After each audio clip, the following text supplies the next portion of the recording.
Welcome to this short message on using my account to access your Barnet Library account online. First of all, go to the Barnet Library website. This is at www.barnet.gov.uk/libraries. You'll be shown 4 buttons along the top of the screen. You can access my account through Renew Your Library Items or Search for Your Library Items. Click on either one of those and you will be taken to the library catalogue homepage. At the top right of the screen you will have a link to my account, and also in these rectangular boxes there is a link to my library account here. Click on either one of those and you will be taken to the library account login page. Here you will need your library card number and your PIN to log in. Your library card number will go in the first box. Key your number in with no spaces, and your PIN will go in the second line. If you have forgotten your PIN, you can click to reset your PIN. However, please be aware that this PIN will be emailed to the email address that we have on record for you. So if this is not up to date, you won't receive it.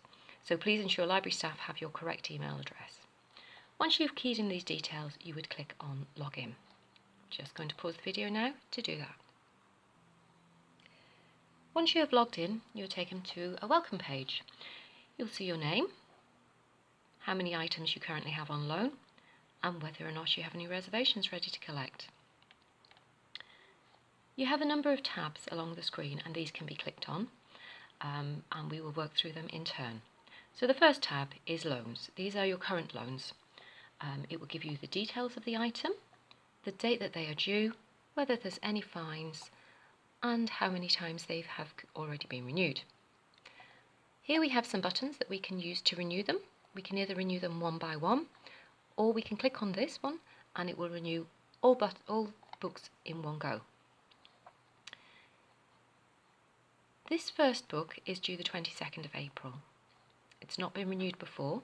However, here we can see it says it's reserved. In this instance, you would not be able to renew it for the full period, but you will be given a shortened period to give you enough time to return it to the library in order for us to make it available for the customer who has requested it. All items can be renewed up to 4 times. The next tab is for e-content. These are any e-books or e-audio books that you may have renewed, reserved, or have on loan. Loans are down here. We can see there's 2 items. Again, there's the details on the left, the type of item that it is. These are e-audio books, and the date that they're currently due. Above that we have got any reservations that we have made. So again, the details, the date the reservation was placed, and the position in the queue. You'll see these are slightly different formats to this top one to the others. That is because the top one is with Overdrive Libby and the others are through BorrowBox. The next tab is for charges.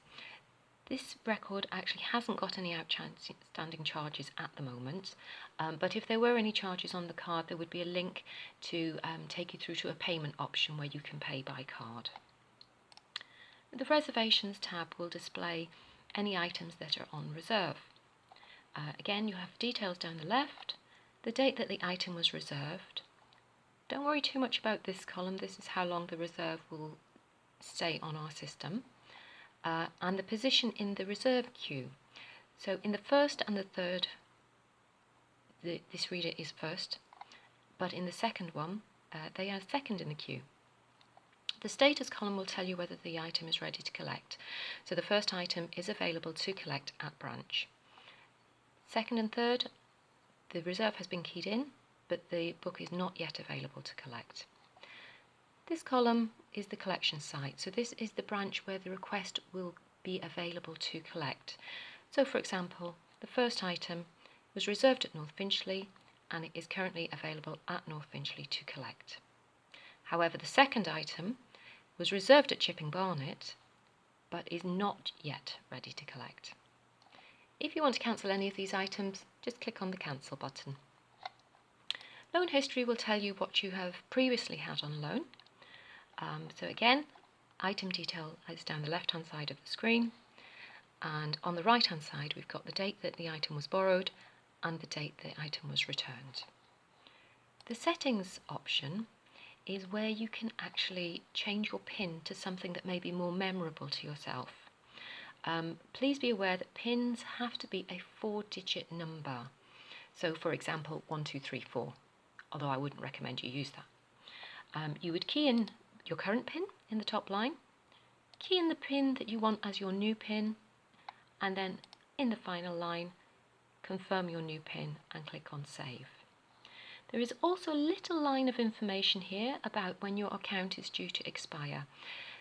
Expiration on library cards is set for a 3-year period unless you've reached your 18th birthday, in which case you will be changing from a young adult card to an adult card, and the membership period might be shorter so that we can make sure we make that change over for you.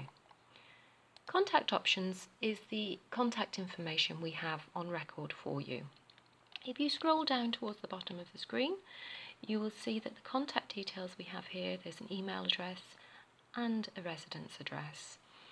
If you wish to update details, click on the button and change whatever you require. Communications is the final tab. This is any correspondence that the library has sent to you and the method of contact. So, some borrow information sent by email on the 2nd of April. To access this information, you would click on Download, and it would download the document for you to read. I'm just going to pause this while this downloads for you. Okay, and here down in the bottom left-hand corner, we can see the item has downloaded. So if we click on that, the document will open and we'll be able to read it. If we go back to our record again, that is the contents of the tabs. When you've finished using My Account, you need to ensure you log out, and back up on the top right of the screen you can see there's a logout option. Click on that and it will log you out. Thank you for listening. Goodbye.